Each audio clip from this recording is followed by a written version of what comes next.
You're listening to the third watch update here for November 12th, 2016.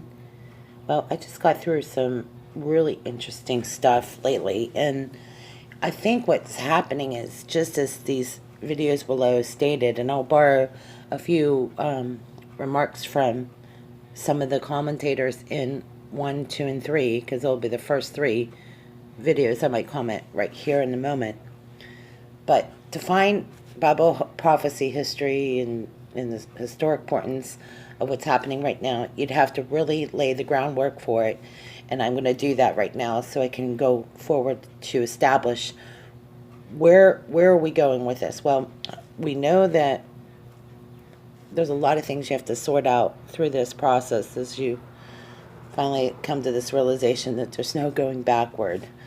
If you do, you find yourself snagged, and then you're right back on your square one. You don't lose that, but you go into it with a whole different perspective. And up to this point, I think there's a maturing process when you start to understand that how these things are playing out in the headline news. Now, I have to establish it by saying this. Now, I was taught this at 9 years old.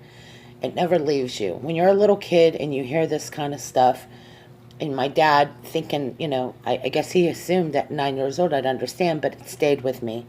And there were things that happened in my life that I could always revert to that night I had that conversation with my dad. And my dad's been dead and gone. And I'm looking at all these stories that he told me, and they're all happening. So it's not surprising that I was very intrigued by Bible prophecy at a young age. That seed was planted into me. And by the time I was 19, I had served. I had graduated high school. I really didn't have any experience with the world, not to the degree I understand it now, but good luck trying to figure that out, because that's why we landed on our face to begin with. And at 19, I started really studying eschatology. Now, I have to admit, it's really hard to live in a world that doesn't accept any of that. They don't have any established Bible history.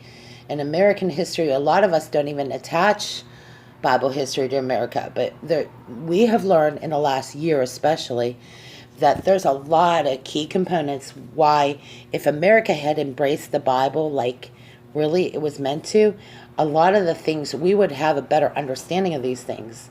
So we lack the foundation to really, and we weren't taught that, okay?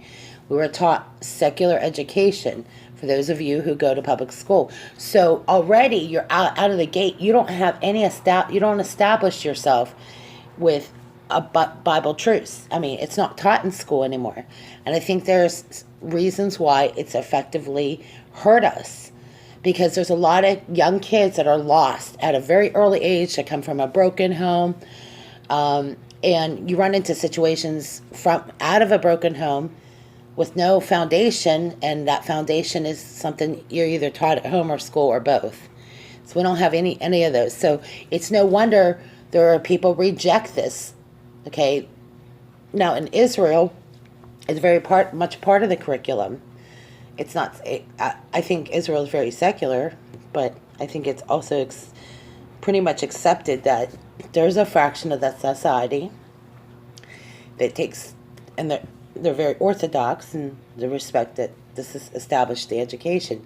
But in America, unless you pay big money to send your kids to a better school, you're not going to get that education. And that's where we all have been. Some of us were raised and went to school in a public school system, and so right out of the gate, we don't even have that as our foundation. We only know to go to church every Sunday, and as long as you pray right and say the right things, you're a good person. And that's not true. We know that's disingenuous. We know that that's not genuinely true. I know that there's innocent people that don't have the depth to understand that. They're innocent people. And innocent people doesn't mean that you did anything wrong. It means that you are more susceptible to being vulnerable to things. And that's why I think it's good to be guarded, but it's also important to apply experience and wisdom.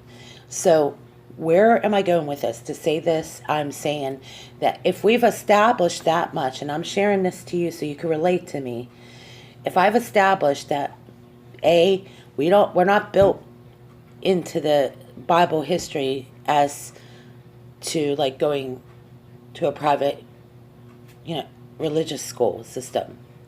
So we don't have any of that in our foundation. If you've gone to a public school, you're going to ask a lot of these questions, like, why did God do this? Why?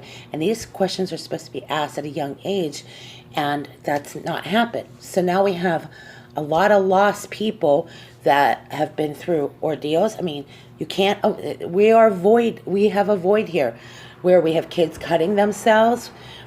Imagine what it would be like if you have the hope of Jesus Christ. It's the difference of a kid saying, wow, there's hope. This is hope for that young person that you weren't taught this. You weren't given this in school. They didn't give you an instruction manual on the Bible. They have not illustrated these points. And we think that going to youth group and school is where we're going to get all of it. But there's so much here that it's no wonder there's an explosion and a revival happening with young people, because they're getting it. They're realizing, yeah, that's what they want to hear. I mean, that's not to say that there aren't people that are rioting, but I have to say there is a portion of our generation that's missing a bigger piece of the puzzle, and we're hoping by putting this together that they'll understand they're not being taught this in public school. And that's the sad truth of it, and it's really sad. I'm here to say, without the building blocks of faith, it's all like just a bunch of magical illusions to a lot of people. And that's exactly what it looks like. Most people that are disingenuous have a reason to be, okay? Because they're not given really the real meat of the story. They're only getting parts of it, and they're getting it from people who really sincerely maybe they don't understand prophecy, they avoid it altogether. So telling somebody, going to church and thinking it's just about being a good person, we know that's not true. When real change happens is when the Holy Spirit starts to provoke us. And how do we know? Because once you start watching these videos and you start watching it, something takes over. And I know that to be the Holy Spirit, because there becomes such an intrigue and interest that it's only from the Holy Spirit that you could be given that. There's no other way to get around it. So that's how I've been introduced to reading the Bible. So I'm just giving you an insight that we aren't taught in this, and you're not taught this in grade school. So you've been taught all your life that to think in this narrow thinking, which a lot of people say it's open-minded, but we know when you start to experience the Holy Spirit, you're no longer narrow. Your thinking's different. You see things differently, and that's the change. It's so sudden, but it's correction. It means that your life is being brought into correction. It's you've been living indifferent to a society that was just not taught this. Imagine what a difference it is when you get the real practical instruction from the Bible. What a difference it makes in your life.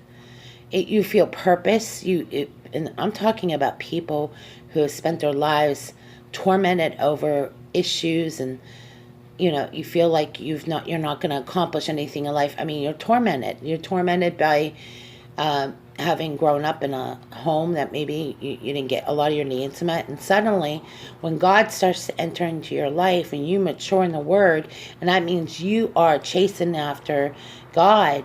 Suddenly things shift. The shifting is happening in your life. You might be totally aware of it. You might totally not be aware of it. You know something's changing. And I can tell you there's a significant change, because anytime I got away from it, it got worse. It didn't just get bad. It got bad. So I knew the absence of God's instruction in my life was real.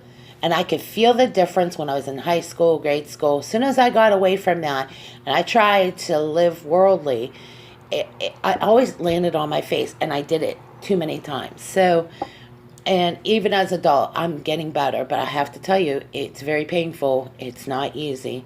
Because once you start to understand that there's something to all this, and you start putting the pieces together, and suddenly it's starting to make sense, we get to this place and we're like, wow, This is so big. And I say that because I'm looking at this timeline. Donald Trump just got elected. Okay. Now, all of a sudden, I mean, the election that we know of, the one that just occurred, it actually fits into this Bible code. And I'm going to put the links below because I'm going to borrow a few statements. You'll be fascinated that Donald Trump's lineage goes right down to the time of goes back to the tribe of Judah. And isn't it fitting to know that God will put his man into the picture? Now, a lot of people are saying, well, how does he fit into the picture? Well, that's where it gets interesting, because it led me to asking other questions like, okay, let's find out about the timeline of the Sanhedrin.